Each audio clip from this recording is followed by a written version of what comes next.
আসসালামু আলাইকুম ওয়া রাহমাতুল্লাহ। সুপ্রিয় শিক্ষার্থী বন্ধুরা, তোমাদের জন্য আজকে নিয়ে আসলাম নবম দশম শ্রেণীর 3.1 এর 3 নম্বর অঙ্ক।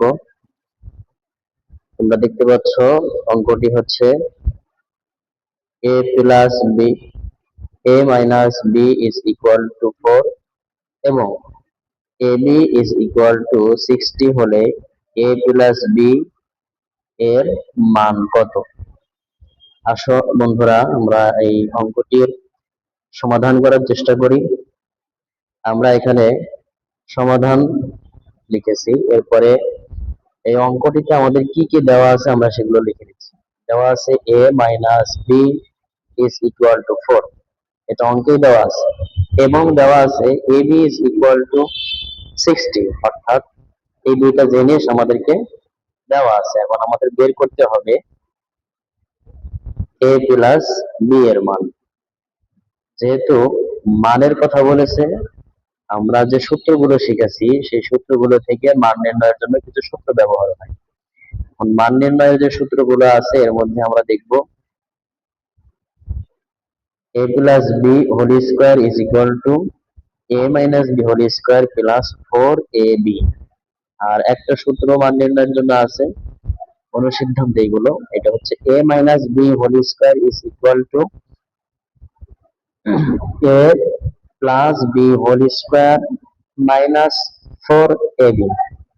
এখন বন্ধুরা দেখো, আমাদের কোন মানটি বের করতে হবে? আমাদের কি প্লাস দিয়ে যেটা মান বের করতে হবে নাকি মাইনাস দিয়ে মানটা বের করতে হবে? প্রশ্ন থেকে যদি আমরা দেখি আমাদের মান বের করতে হবে a প্লাস বি। সুতরাং আমরা এখানে a প্লাস বি এই সূত্রটা দিয়ে, এইটা দিয়ে যে অনুসিদ্ধান্ত মান বের করা আছে এইটা ব্যবহার করব। সুতরাং এজন্য আমরা লিখে নিয়েছি, দেখো যে আমরা জানি এই যে এই মান নির্ণয়টি a plus B whole square is equal to, আমরা জানি a minus B whole square plus 4ab। তাহলে আমরা কি করলাম, এবার আমরা মান বসিয়ে দেব। এই পাশে a minus B is equal to, দেখো 4 আছে, আমরা মান 4 বসিয়ে দিয়েছি, প্লাস প্লাস থাকলো 4, 4 থাকলো, আর ab সমান আমরা পেয়েছি 60, আমরা 60 বসিয়ে দিলাম। বাম পাশে যা ছিল আমরা তাই লিখে দিলাম। 4 এর স্কোয়ার করলে আমরা জানি 16 হয়, আর এখানে 4 ইন্টু 60, সেক্ষেত্রে আমরা টোটাল হিসাব করলে পাবো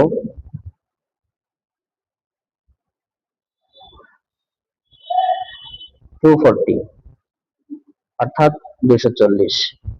আমরা যদি এই দুইটাকে যোগ করি 0 এবং 6, তাহলে 6, 4 এবং 5, 1 মিলে 5, আর 2 যেটা কিছু নাই, তাহলে 2 2 বসে যাবে, অর্থাৎ 256। এখন বন্ধুরা লক্ষ্য করো যে আমাদের মান বের করতে বলছে a প্লাস বি, কিন্তু আমরা পেয়েছি এখানে কি, আমরা পেয়েছি যে a plus B whole square. তো স্কোয়ারের মান তো আমাদের লাগবে না, এজন্য আমরা a প্লাস বি কে রাখলাম। আর স্কোয়ারটা তোমরা জানো যে যখন পক্ষ পরিবর্তন করে, অর্থাৎ এই উভয় পক্ষকে যদি আমি বর্গমূল করি, তাহলে এখানে বর্গমূল করলে a প্লাস বি থাকবে, আর 256 এর বর্গমূল করলে রুট ওভার 256 হবে। সুতরাং এখন অতএব a প্লাস বি সমান দাঁড়াবে, যদি আমি এটাকে বর্গমূল নিয়ে আসি, তাহলে প্লাস মাইনাস 16 বা 16, এইটাই হচ্ছে আমাদের নির্ণয় মান। সুতরাং এই যে আমাদেরকে যে প্রশ্ন জিজ্ঞেস করলো a প্লাস বি এর মান কত, আমরা শেষ বের করলাম যে নির্ণয় মান, অর্থাৎ a প্লাস বি এর মান হচ্ছে 16 বা 16। আজকে এ পর্যন্তই। 4 নম্বর অঙ্কটাও একই রকম, তোমরা চেষ্টা করবা, না সমাধান করতে না পারলে আমাদেরকে জানাবা, ইনশাআল্লাহ সমাধান করে দেওয়ার চেষ্টা করব। নতুন কোনো ভিডিওতে দেখা হচ্ছে, ততক্ষণ পর্যন্ত ভালো থেকো। সবার জন্য শুভকামনা রইল। আসসালামু আলাইকুম ওয়া রাহমাতুল্লাহি ওয়া বারাকাতুহু।